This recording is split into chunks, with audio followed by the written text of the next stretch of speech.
What's up, Capoeira Nation? Welcome back to the Capoeira Experience Podcast. Thank you so much for coming back. Thank you so much for listening to the Capoeira Podcast. And yeah, it's very exciting to see the audience growing and you guys learning. I actually got a lot of feedback from our previous episode with Pastel, and then it was really cool to see people being like, oh, I didn't know we can do this kind of stuff. And then record it this way, and it's cool to see people actually paying attention to this stuff, and because it's very important for us as athletes, and we as a capoeiristas we move totally different as any other martial art and any other sports. So today is a very special episode because we'll have somebody very professional outside of capoeira, which is going to give us a lot of really cool information and a lot of really cool help for us to grow in capoeira, to prevent injuries, and especially for those ladies that, and just in general, but also for the ladies that get pregnant and then want to come back to capoeira and then get a little bit probably wondering how they can get back, what they need to do, and things like that. So they are both professionals, and I already have my friend Pastel here, but let me introduce you. Please, let me introduce you to Doctora Julia and Pastel. Well, Dr. Ceda, but aka Pastel. How are you guys doing? Good. How are you doing? Good. Awesome. Very happy to have you guys here. How are you doing, Pastel? It's great to be back. It was after the first episode, like you mentioned, I was able to actually connect with a lot of other capoeira groups here in New York in particular who listened to the episode and were like, oh, I didn't know that you trained with this group, and it's like small world. I'm like right here. That's so cool, man. Yeah. Actually, I think it was Capoeira Brazil here in New York. New York, Joy? Yeah. Oh, nice. I'm actually having her in a couple of weeks.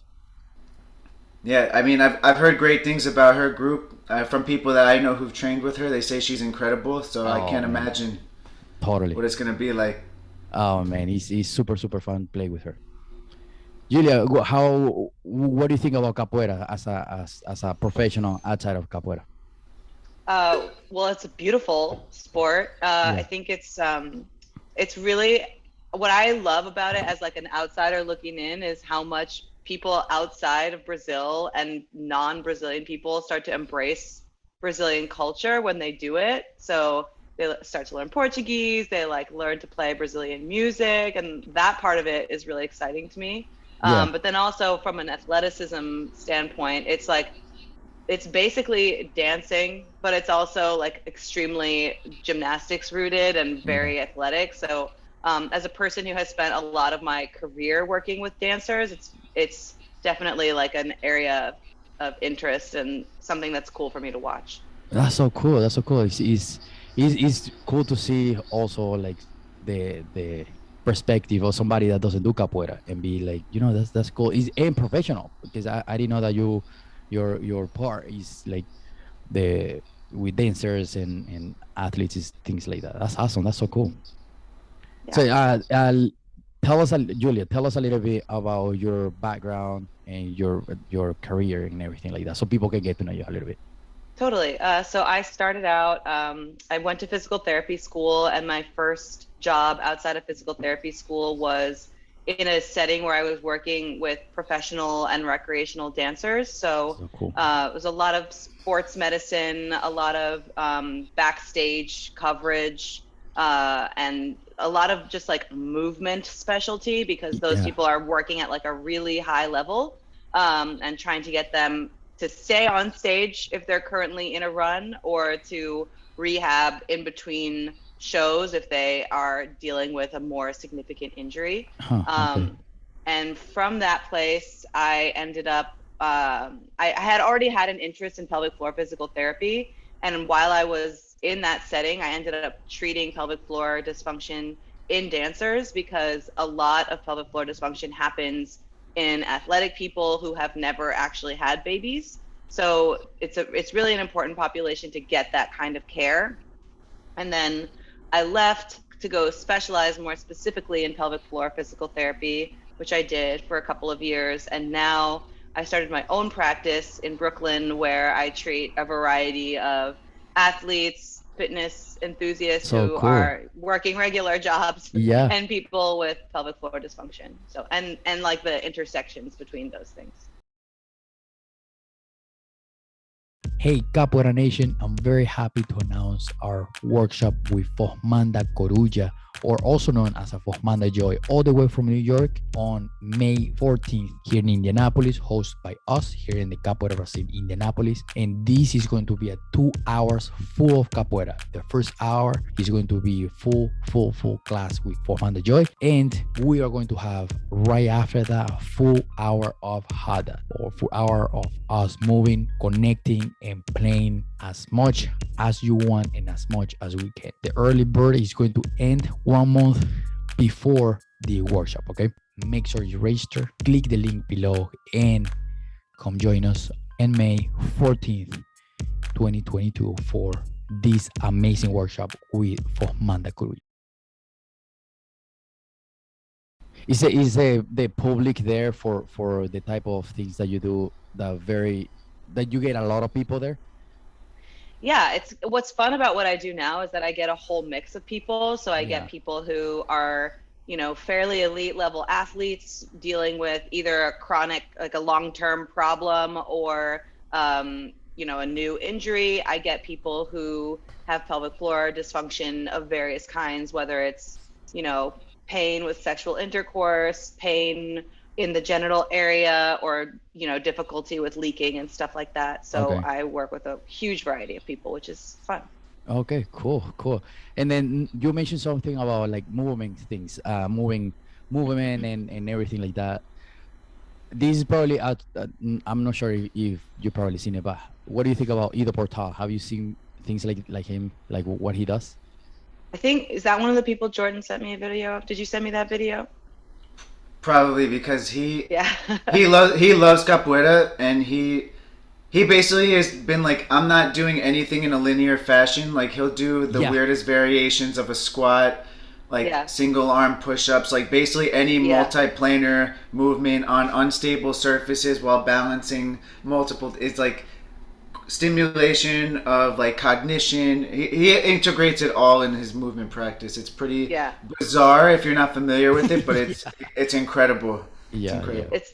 I mean, I think that's a person who's functioning at a super high level. Like, if you're gonna integrate all of those different things at the same time, then you better be really good at, single planes and stable surfaces and Yeah. all of the lead up to that before you start taking it and making it your own, so Yeah. that you don't end up, not being able to continue doing that. Yeah, and teaching it, because he has a huge following, huge following, and it's amazing how just like all the research he does, and he just passed that, and he helped many people to prevent injuries and recover from injuries too. It's great.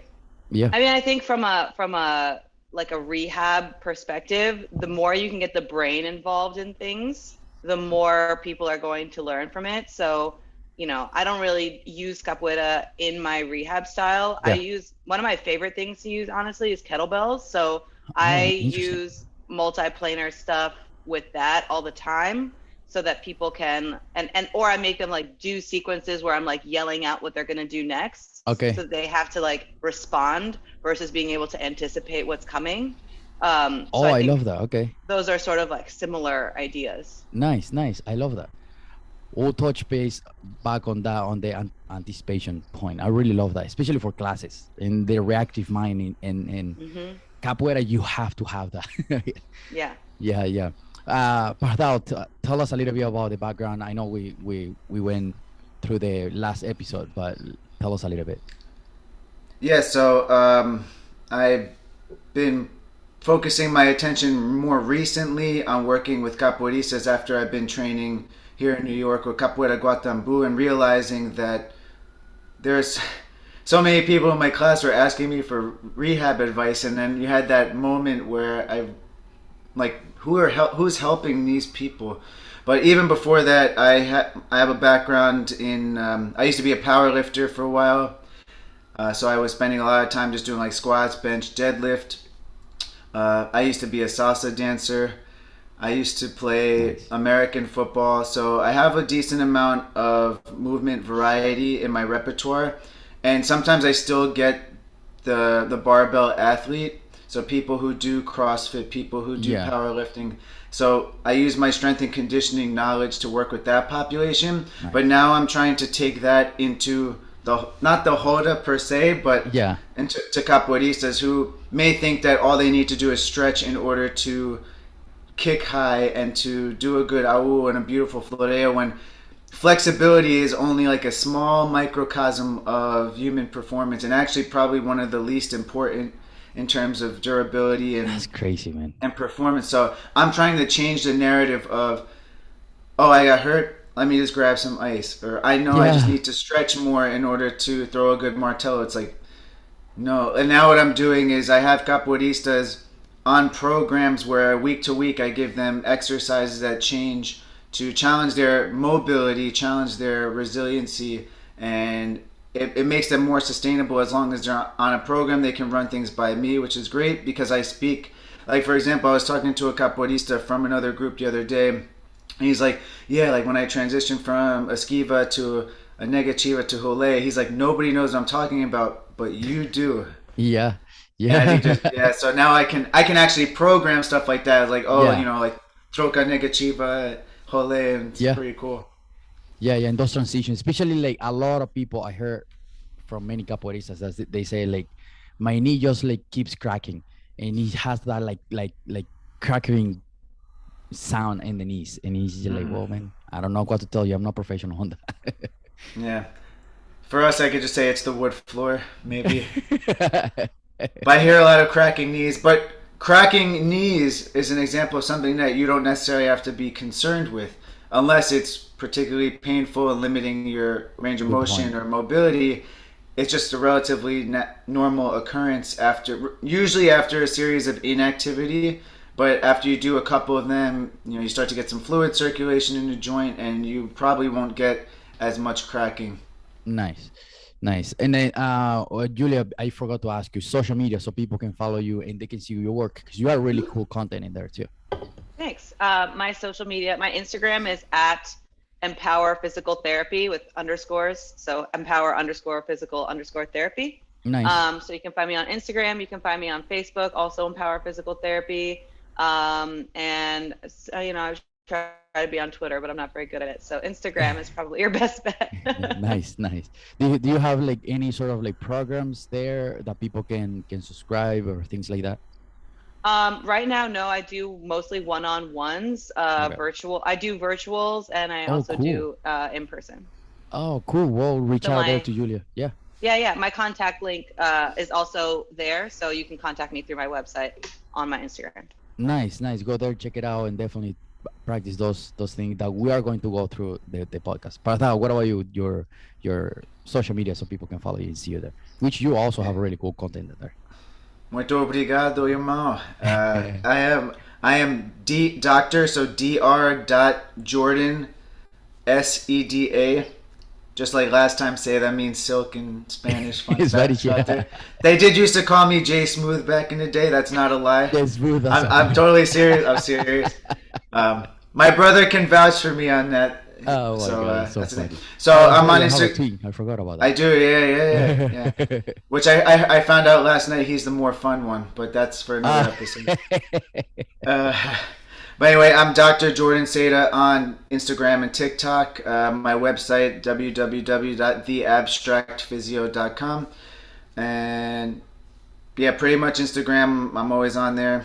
Nice. So DM me. Like I've been posting daily capoeira content. Minus yesterday, I took yesterday off, but I put like punch specific, negativa specific, quechada specific, and I'm really trying to narrow it down. So any capoeirista that goes to my page and be like, there is something for me on here. Nice, nice. That's awesome. And you offer programs there too, right? Oh, absolutely. Nice, Absolutely. nice. What kind of programs do you offer there for people to also subscribe to those? Well, I have my monthly membership program. It's just one click, set up a call with me. I either do in-person or virtual analyses of movement, and basically, like for example, I had a capoeirista on Friday. It's like I've been training 3 days a week, but I can't do a full negativa because I feel like my knee is going to give out. I can't do punch because I don't have enough flexibility in my back. So based off of that information, I start to program like on a daily basis. You're going to do these mobility exercises, but you're going to do less on days that you train capoeira because you train so much. So Yeah. trying to help people figure out an amount of training that's not going to make them feel so sore that the next time they go into the roda, they're like, oh, I feel terrible. I don't want to play. Yeah.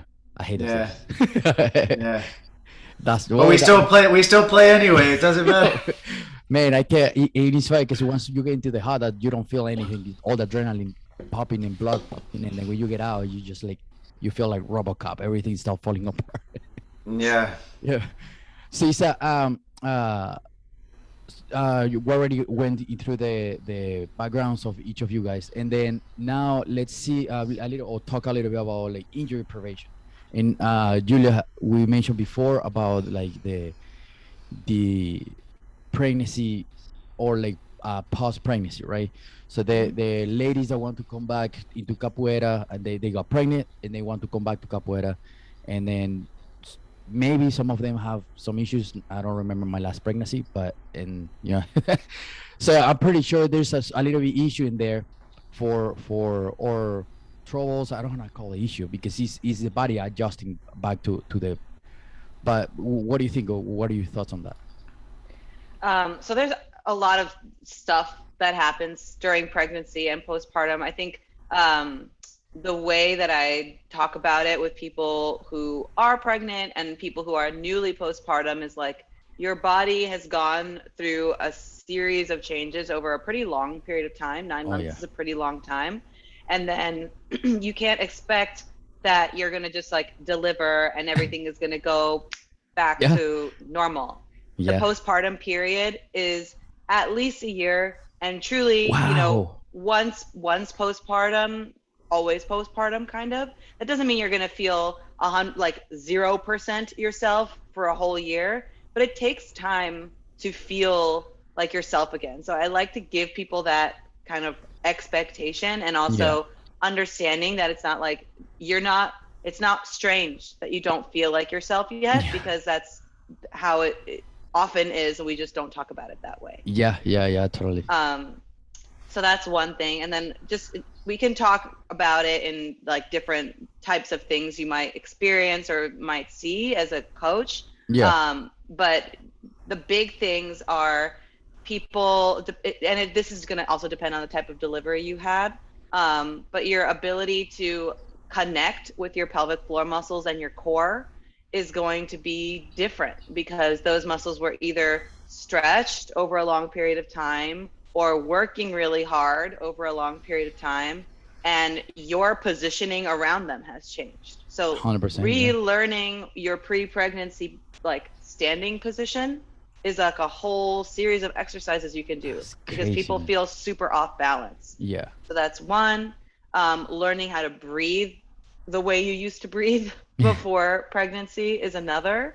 And then using those two things together to start understanding how to manage pressure in your trunk is a third really big thing. And then there's other stuff, elsewhere in the body, but I think fundamentally for almost everyone who is or has been pregnant, those things will probably need some addressing. That's crazy, because I told this to everybody. The human body is just like amazing. He's just like, he finds the balance for whatever you have. He adjusts to whatever you do, and he's just amazing. Just the human body, and we can go by months talking about this. It's just really, really cool. And what do you think, Pahdao? Do you have any knowledge on that? Any information about that? I might have some information on breathing practices. Probably about like any research you have done or anything like that. No, I mean, I think Dr. Julia is more well-versed specifically how it pertains to postpartum, because she specializes in that area. But what I've come to realize, obviously, I think people focus on, and it's the hot word, like the core. I think since the 90s, people are always talking about the importance of the core and how it's always the problem, even if it's not the problem, that you have to work on your core in order to be strong. But I think breathing practices are one of the most undermined part of core training, where people just do heavy abdominal work when the diaphragm is a massive part of the core. Because if you think about if you visualize the body, I don't know if they're still teaching like this, but it's this cylindrical concept of the diaphragm and the pelvic floor making the top and bottom of a cylinder that's surrounded by your abdominals and the muscles in your back, and that is your core. And I would actually argue that muscles like your glutes, some could argue your hamstrings, also comprise your core. And that's 100%. What gives you the stability, and the stability is what you need in order to do a lot of the challenging movements. For example, like Aud G cabeza. So you're doing a headstand. We do, because in my group we do a lot of ground movement. Yeah. And to do a movement like that, or to do a head spin from an Aud, demands so much stability. So if you don't really know how to breathe, if you don't know how to brace your abdominals, you're either going to fail the movement, or your body could potentially fail you over time as you continue to do it. Oh yeah.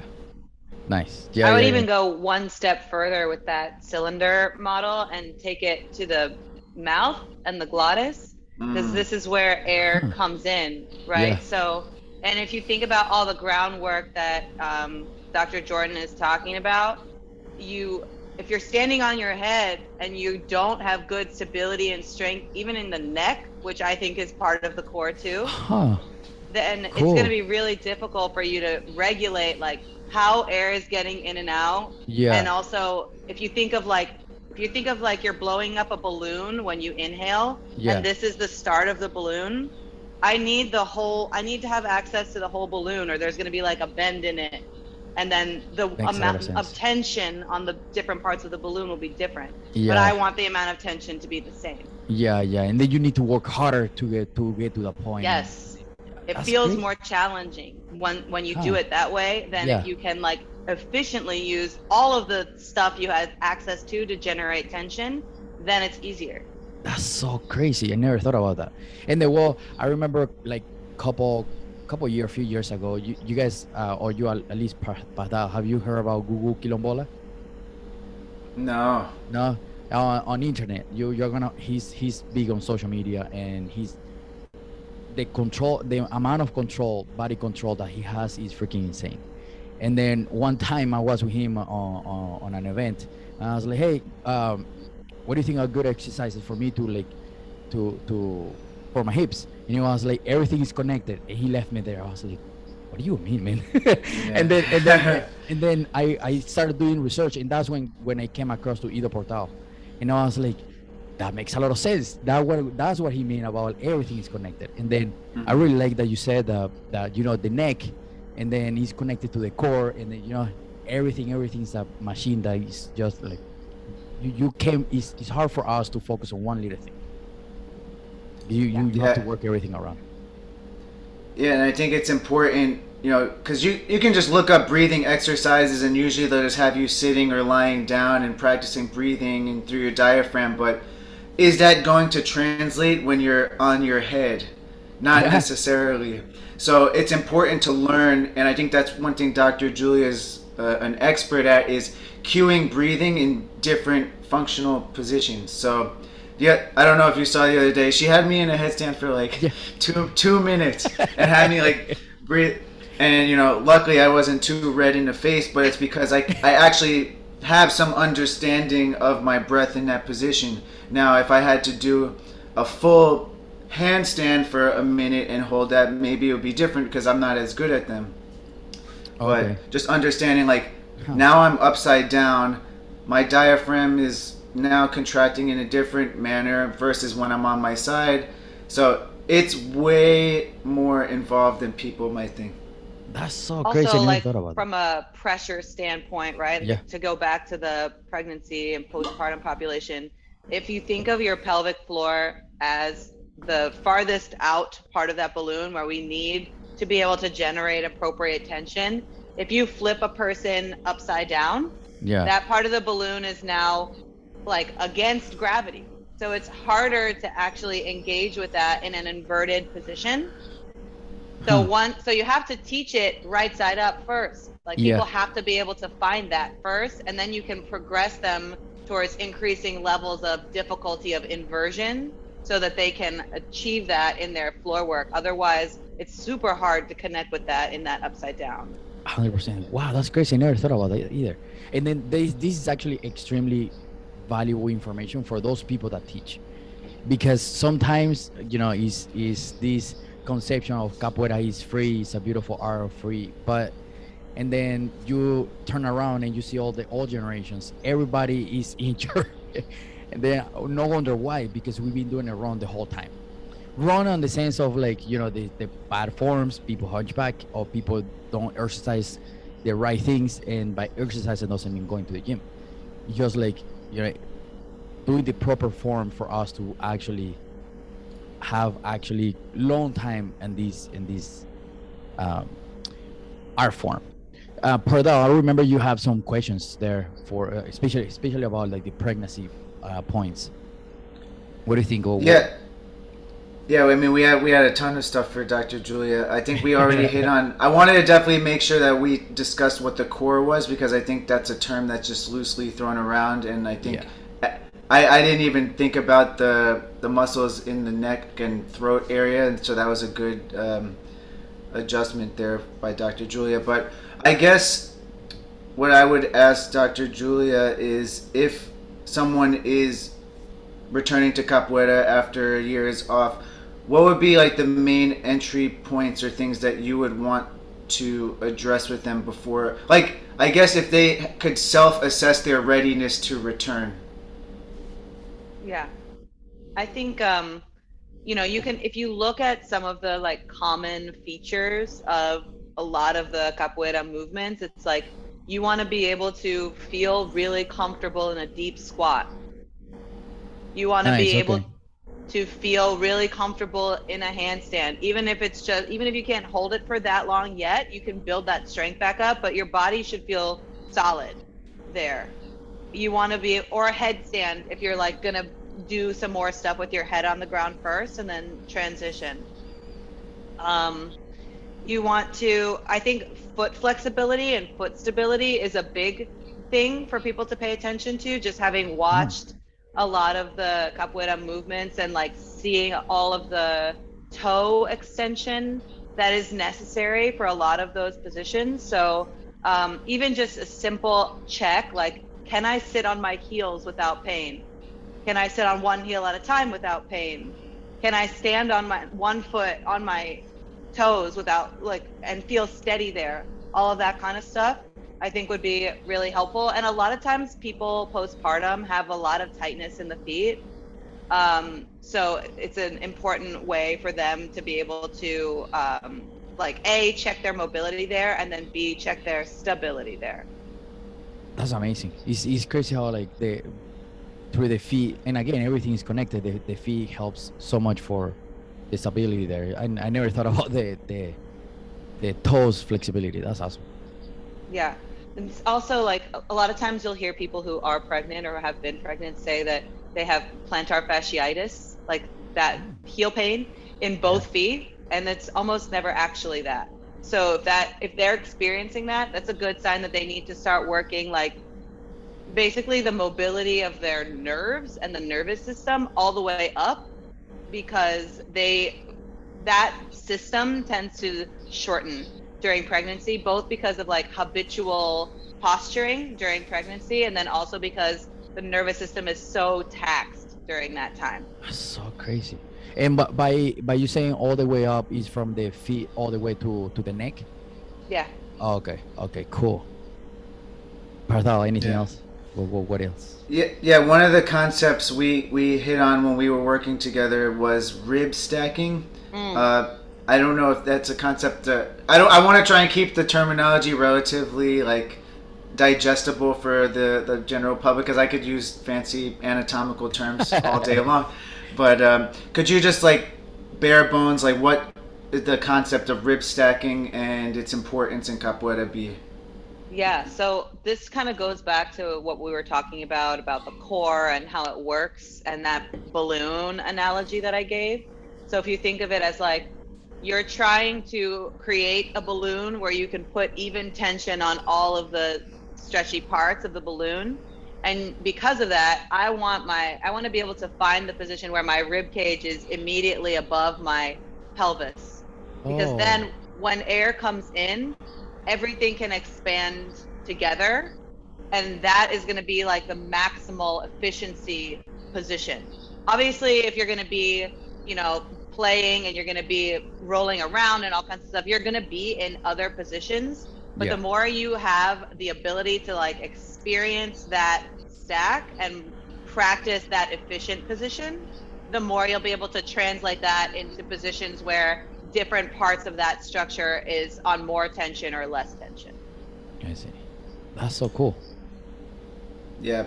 And I think one more thing I definitely want to ask. I don't know if some people have the awareness that they're not breathing through their diaphragms properly, especially when we play a really intense game. We're not doing like in through our nose, out through our mouth. It's like we're using all the muscles in our neck to get as much air in as we can, because we're, if you have like, not necessarily a jogo duro, but you have a pretty fast game and you're playing often. But sometimes in the beginning, people are just chest breathers and they're not really using their diaphragm. So I guess my question to Dr. Julia would be, if on assessment someone seems like they're adopting more of a chest breathing pattern, what is like maybe like the first thing you'd have them address, like which position you'd put them in, how would you cue them, just in case one of our listeners realizes that they're having some trouble with that? Yeah. Yeah. I like that. So the more support you have on your body, the easier it is to find some of these things. So the easiest position to re-engage with some of this is going to be laying on your back, because you're supported by the floor and there's no gravity. So you're like laying flat. Gravity isn't affecting how air is getting in and out of your body as much. Oh, nice. So Okay. that's the first. If somebody's really struggling and having a hard time, I will put them in that position. And what I will have them do is basically put one hand very relaxed somewhere on their chest, and one very relaxed somewhere on their abdomen. And it could be off to the side so the elbows can be relaxed. But all I want them to focus on is breathing normal size breaths so that both hands rise and fall at the same time.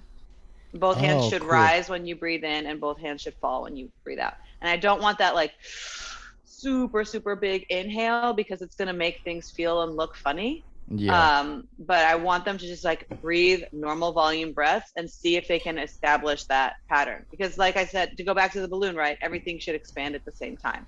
Yeah. So then if they can do that laying on their back, you can transition them to sitting, which is also supported because you have something under your hips, something behind your back. You have a little more structure around you, but now gravity is there. And then you can transition that to standing. Same thing. You have them put one hand on the ribs and front of the ribs, and one hand on the stomach. And then you can make them, once they can start to feel that, you can have them do it in standing. I have them do it in standing with a load in front of them. So I have them hold a kettlebell out in front of them and see if they can make that happen without, now with like the introduction of having to work against a load. Yeah. And then you can start transitioning them towards inversion if that's the goal. So you can go hands and knees. You can go like a down dog position, or like a, like the beginning of a headstand all the way into a handstand. That's awesome. That's a really cool tip, especially for those new in capoeira.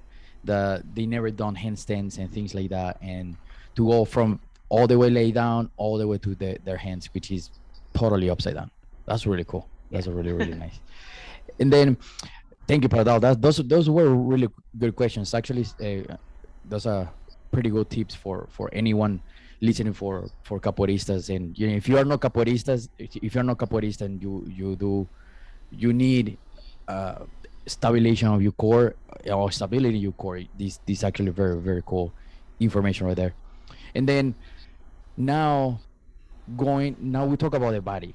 Now let's talk about everything like outside of the body, right? So for example, like stress, anxiety. Well, anxiety will be inside the body, right? But now like any other factor that can potentially affect the body, or anything in the body. Well, what do you think about that, Julia?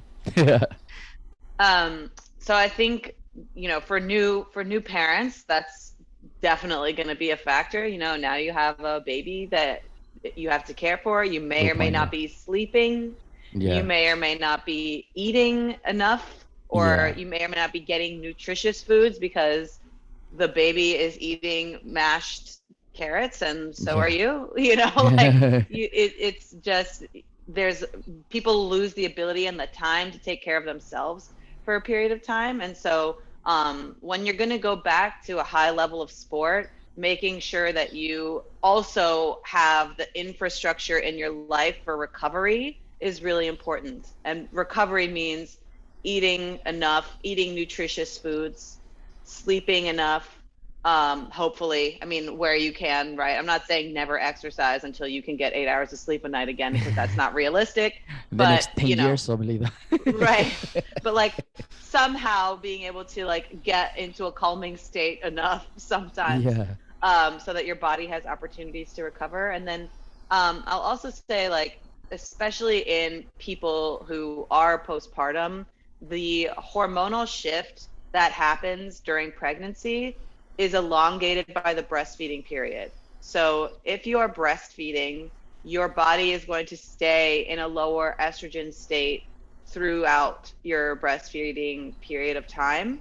And that's going to affect your ability, like the resiliency of your tendons, your ability to build muscle mass, all of that stuff, your fatigue levels, Oh, yeah. potentially even your response to insulin and carb intake. So there's a lot of factors that are going on like a systemic body level that might mean that your return to exercise should be eased so that your body has an opportunity to adjust to all of that new input, because it's still really transitioning out of that pregnancy status. Yeah. And it's cool to see the progress of that too, the where like people actually learn how to manage that and come back to capoeira, because I bet it's very stressful for the body to go through all that stuff, all that process, and I mean it's not easy. It's not going to be an easy process, but it is possible, because I have many friends that they came back after pregnancy. They come back to capoeira, and then it's cool to see that process. And I even seen like 9 months pregnant friends all the way up on handstands. I was like, dude, what are you doing? You Yeah. crazy. Well, I mean, listen, do I want a 9-month pregnant person doing a handstand? She might be strong enough, but she could fall, and that would be bad. Yes. So, Yes. like there is a certain level of like the safety of you and the baby at a Yeah, certain 100%. point. Yeah. But that being said, like I've worked with pregnant athletes who are lifting barbells up until the very end of their pregnancy. And the reality is that people who have some kind of strength training practice throughout pregnancy do better in the That's crazy. postpartum period.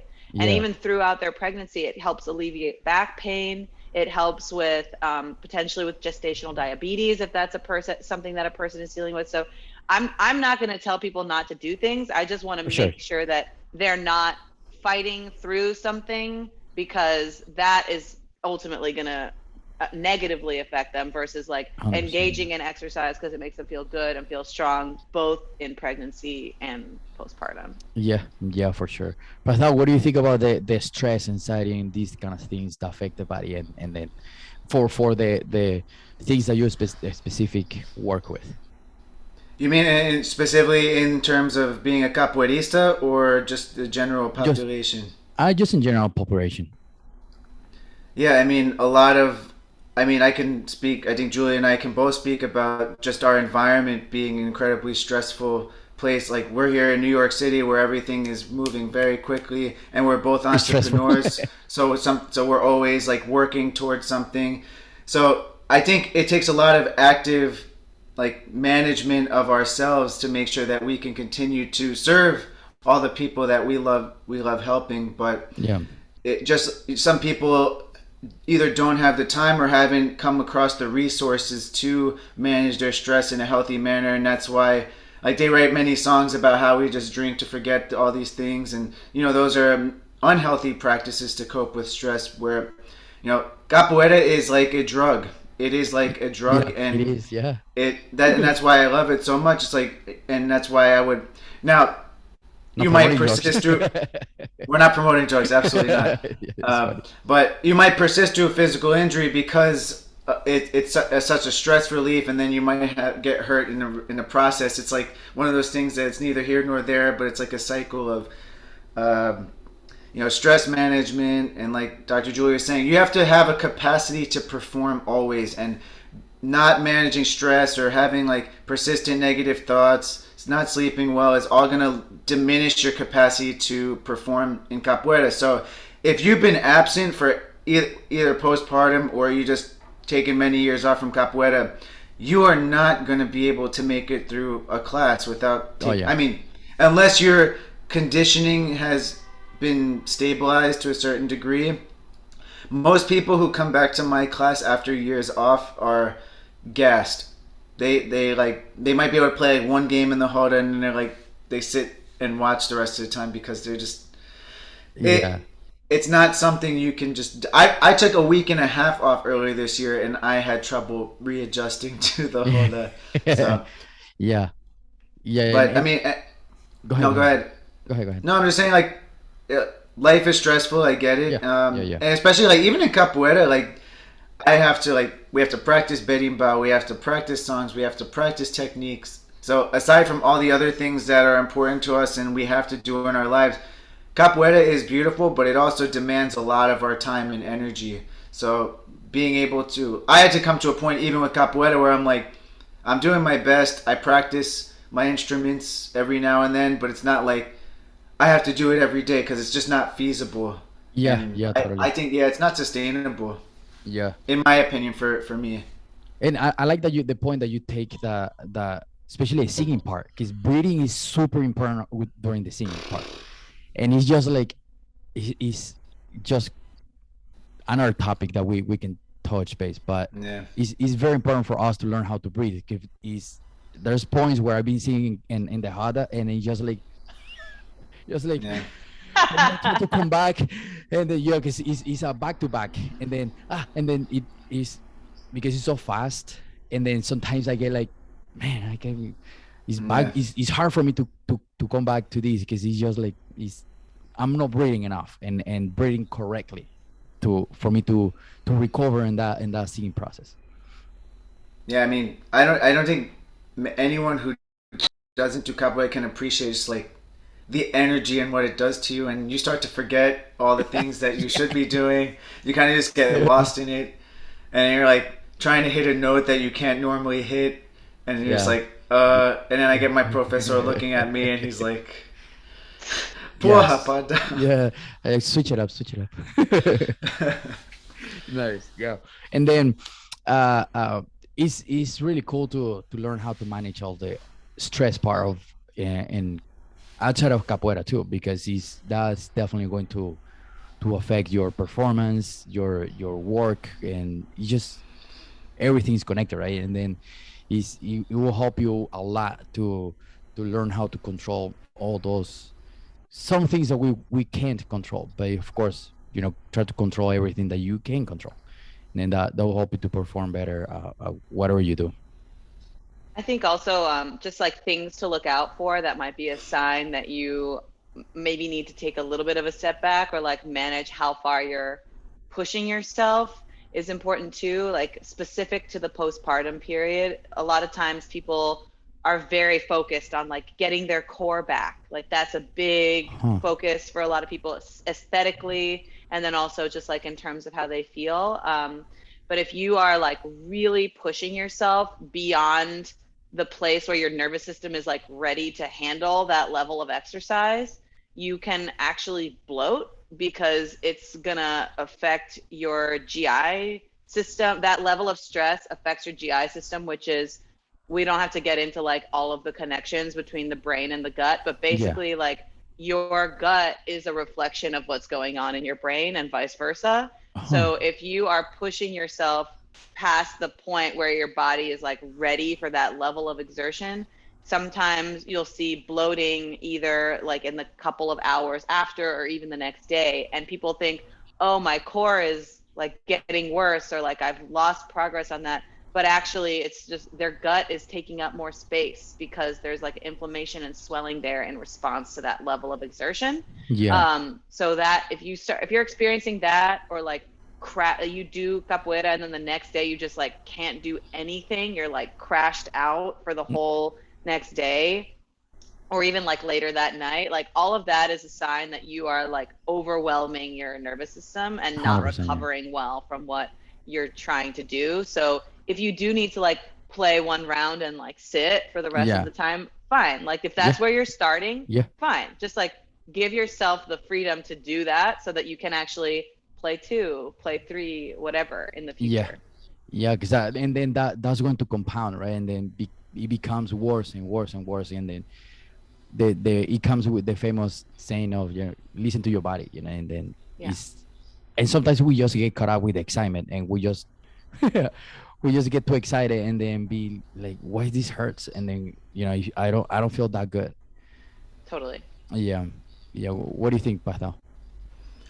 No, I mean, she's spot on, and I think that was a good point making with the GI. And I know from personal experience, even just anecdotally, that, you know, in times that I'm stressed, you start feeling something like, because sometimes you may think you have some sort of like muscular pain, but it's like a manifestation of your brain in your gut. So it's like, I remember I went to the doctor like 6 years ago because I was having some pain like right underneath my rib, and, you know, I would try to release my diaphragm and all that stuff, and it wasn't working. And, you know, they just gave me like regular GI stuff, but I realized that it had everything to do with me being anxious about something that was going on in my life at the time. And once I felt better about that, I realized that the pain subsided. That's crazy. So I that was an amazing point. So it's you had the reflection of stress somewhere like trapped there in your body. I mean, the beauty of me getting hurt often is that I can appreciate the experience that all capoeiristas and people go through, and it helps me better advise people, because obviously you want to take evidence into consideration, but there's a lot of value in personal experience. So when someone says, oh, I pulled this muscle doing this movement, I'm like, yeah, so have I. I've done that. Especially as a new capoeirista, when you're breaking your body, and like to do a meia lua de compasso requires so much torque in your hip, to do negativo repeat. So the area in your brain responsible for understanding whether or not your hip should be in that position, it's still being developed. So there's going to be a response, because that type of movement is relatively foreign still as you're learning. So it's more than just like, oh, I'm sore because I did a lot of training. It's like your body just still it's trying to figure out whether it should go there or not. Like, should the ligaments be stretched to a certain degree? And that's part of the either returning to capoeira after being out for a while, or just being in the beginning stages and learning the movements. Which is a lot of learning, because it's just so many out of nowhere. I don't know how to explain it. It's just like, it's not a normal movement, and then for just the human body, right? And then we just move completely different, and we just move out of different angles. Yeah, but apparently it keeps us looking younger, because everyone thought I was like 5 years younger than I am. Because they asked us around. I was hanging out with my group after we did a demo yesterday, and we were all hanging out, and someone's like, I thought you were like 26. I was like, me? Nah. I'm in my 30s, man. Relax. Like, but it's crazy. The answer to that is always thank you. Yes, exactly. Yeah. Don't tell them the real age. Yeah. But it's like, you see mestres and stuff too in their 60s. I'm like, what? No way. Like, yeah, man. Yeah. Like, they can take me out still in their 60s or 70s with the blindfolded, hands behind their back. But it's like, yes, capoeira's movements are second to none. I don't think you can compare. But I think going back to Dr. Julia's point about having movement options, I think exposing our bodies to these sorts of positions will allow us in life, if we're, for example, I always go back to doing things like I don't know, you're on a hike and you slip on a rock and it's slippery and your leg goes like all the way out. Like think about slipping on a banana peel. It's like with the amount of rasteiras and quechadas we do, our legs will probably be able to withstand that without pulling our groin. Yeah. So it allows us to adapt to any unpredictable life situation that might cause bodily harm or injury. So there is a lot of value in, you know, going back to Ido Portal and his exposure to different movement patterns under different. There's like, it's so complex, the amount of training you have to do, like time under tension, the speed of movement. And that's the thing in capoeira as well. It's like stretching does not address most of those things other than just like lengthening a tissue over time, and it's usually not lengthening the area that you want. And if you don't do it repeatedly, you're not going to have long-term gains in range of motion anyway. So you're just stretching for no reason. But we have to throw kicks quickly. So just stretching is not going to do it. Doing movement under different tempos, under different amounts of load, that is what is going to keep us from getting hurt. And that might be for another podcast day, but that's an important point. I also think that what you're saying about like telling the brain, like the brain getting accustomed to how far a tissue is going to be allowed to go, that's something that like you think you're going to be able to just like jump in and do something after never having done it, but your body needs time to like slowly adjust to that level of stress on the tissue, not like, you know, emotional stress or whatever, but how much each individual tissue is getting stressed. So you know, if you like have a bent leg in something instead of like getting the leg all the way straight, that's the goal. Shouldn't be like tomorrow my leg's gonna get straight. The goal should be like I'm gonna get like a little bit further with that every time. And ultimately flexibility is usually a strength thing, because you have to have the strength to get yourself all the way into that position and then to support yourself in that position. So if you don't have the strength that accompanies that mobility, then that's how you get hurt. Those like those like loosey-goosey people, those are the people who are going to get hurt the fastest, because they can get into those positions the easiest, but they can't support themselves there. Because they don't have the strength to like the muscle strength to support. So when I'm trying to work on somebody who like needs to improve mobility, I always do it under load, because weights are feedback. So I want them to like feel what it feels like to get into that position, and then have to stay at a place where they can still support that outside load, that outside stimulus. 100%. Otherwise they won't be able to like keep that gain. That's crazy. It's crazy because you know the typical workout is like lift heavy and then just go to a gym and get buff, and then you have, you know, so many injuries when you come to capoeira. That's not a typical workout if you're working with me. you have them like just like it's crazy. It's just like I mean, don't get me wrong, you're gonna lift heavy stuff. Like that's I love to make people do that, and I love to do it myself. But if your goal is to like improve your flexibility and stability, you need to work with loads that you can handle at end range. That's so cool. It's definitely something that I need to practice, because he's from so many years of doing capoeira and then doing it the wrong way, and then now I feel and then now understanding how the body actually works and all these kind of information that definitely helps a lot. And then to wrap it up with this topic, what would be the like hips for tight hips, because that's another issue in capoeira. A lot of people has tight hips. Since capoeira the main point of gravity is on the hips. Well, I guess for the human body just in general is on the hips. But the hips is such an important thing for us. What do you think? Let's start with Pardal. What do you think, Pardal? For tight hips? Yeah, I think, well, first of all, it depends on whether it's more of a flex position. So if we're talking about going into, you know, I think some groups call it like esquiva baixa. We call it esquiva de frente. Or we're talking about a meia lua de compasso. So that's more of a hip flex position.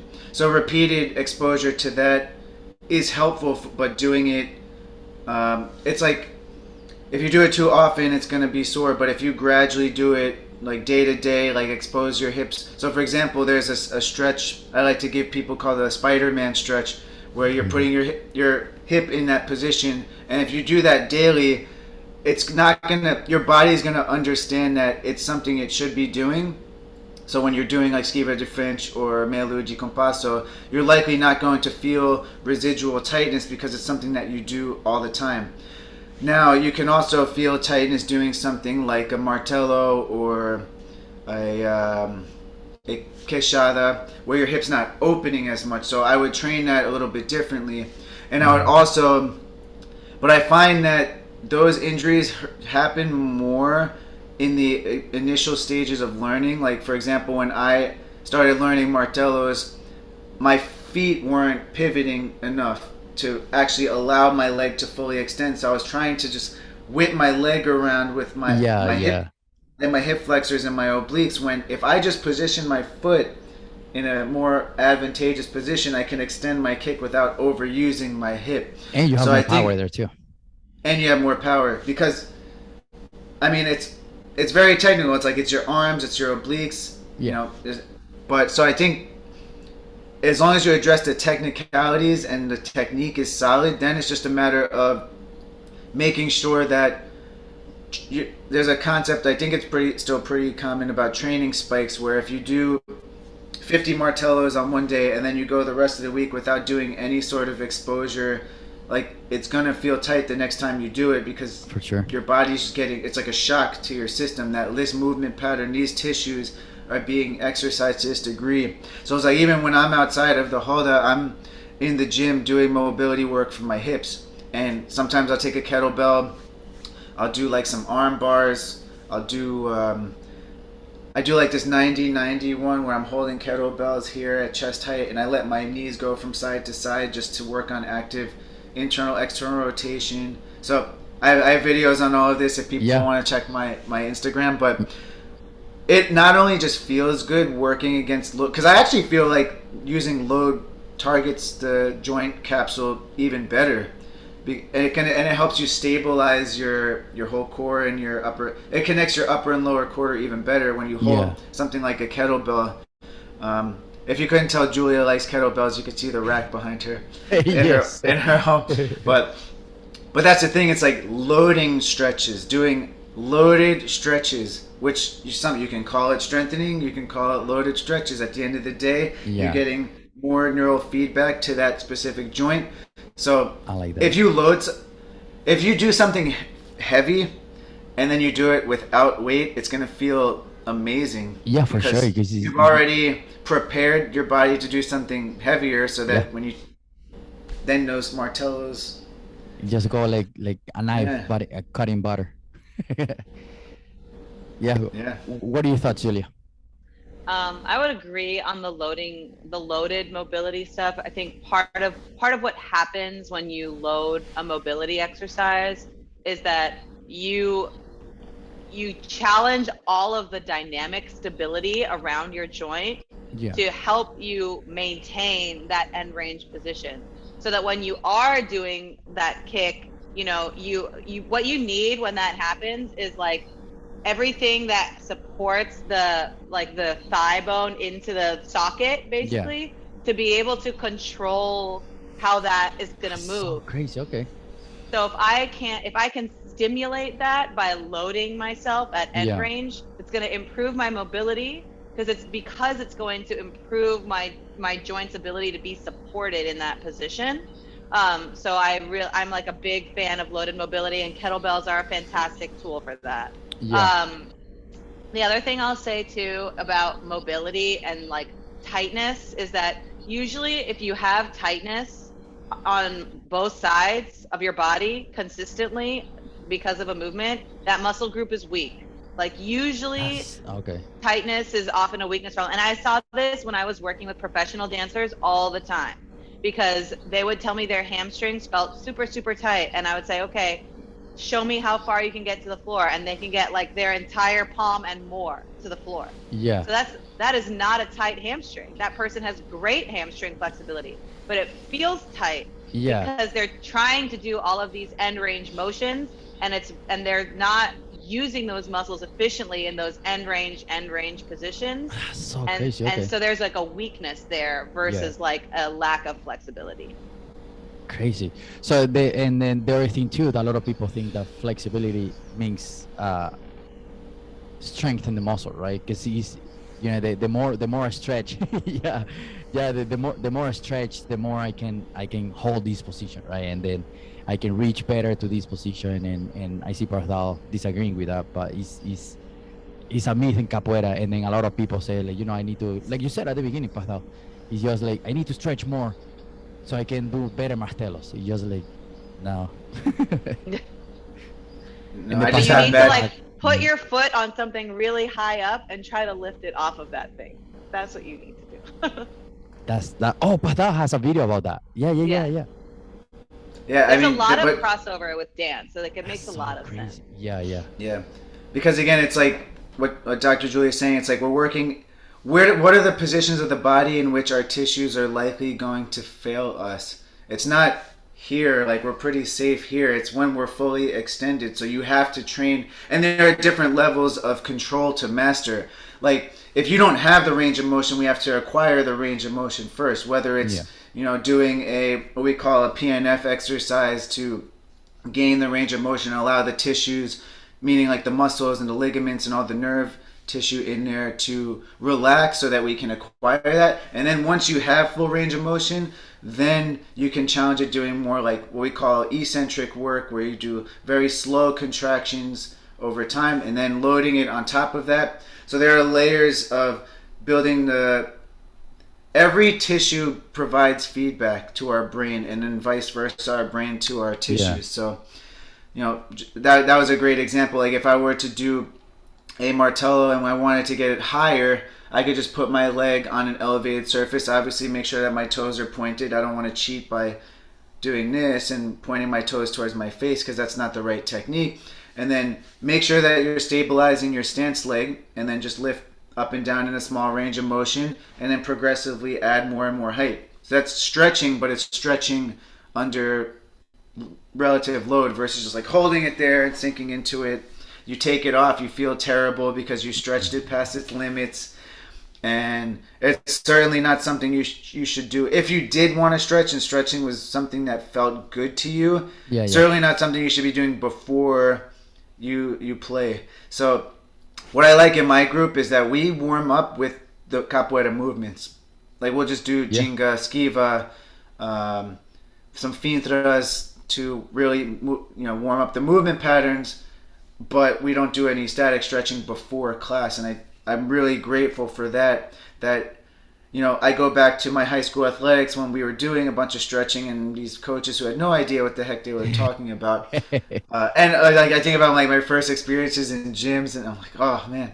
But what did I do? that was so common, and I wouldn't be shocked if some programs are still, on the field doing regular stretches. Like such a waste of time, and potentially putting athletes that do more high-level, high-intensity exercise at risk for injury, and then they'll just be like, well, okay, you hurt yourself, stretch. So I remember someone in my group, someone in my group who had come back from a 3-year absence from capoeira was training one day, and he caught a cramp in his calf, and I remember somebody who was very well-intentioned went over to stretch his calf, and I was like, let me just like move it actively, like drew a small range of motion in which he can tolerate.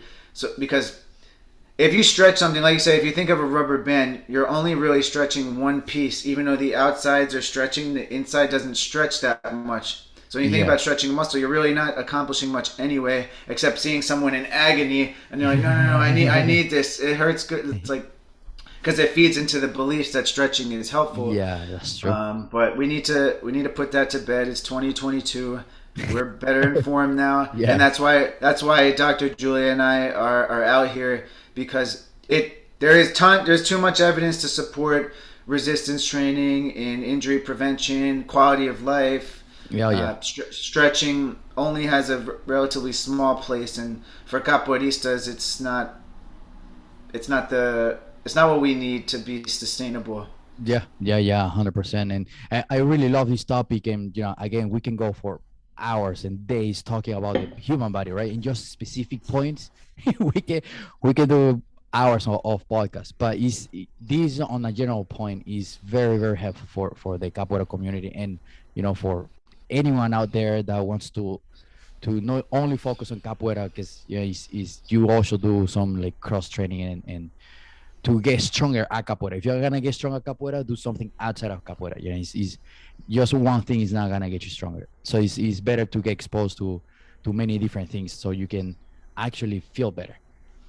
And yeah, I'm very happy to have you guys here. And then we definitely need to probably at some point be specific on one little thing, and we can probably talk about it and do some information. And what are your social medias again, so people can follow you there, and then they can subscribe or do some of your trainings.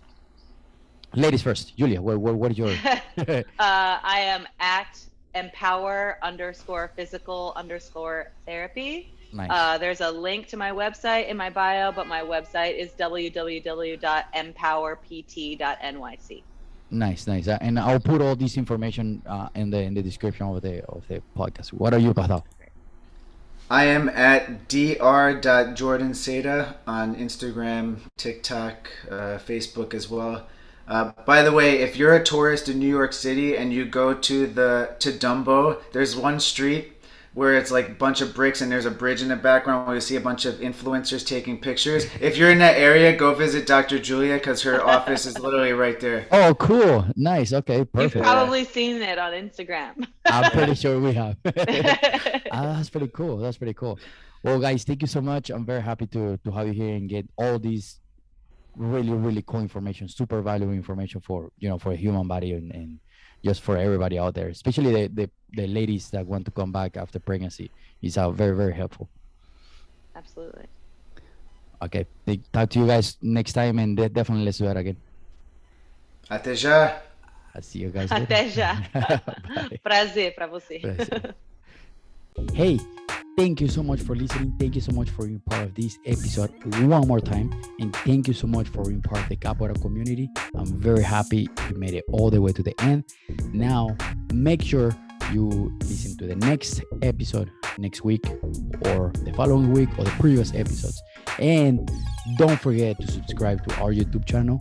And don't forget to follow us on Instagram, and don't forget to reach out so we can have you on the podcast. Okay, thank you so much for being part of this amazing journey in the Capoeira community, and I really, really hope to see you one time here in Indianapolis, or I'll see you in the Hada next time. Okay, keep training, keep your Capoeira school, keep supporting your Capoeira school, and keep training, keep loving Capoeira, keep training, keep playing the Hada. I'll see you in the Hada next time.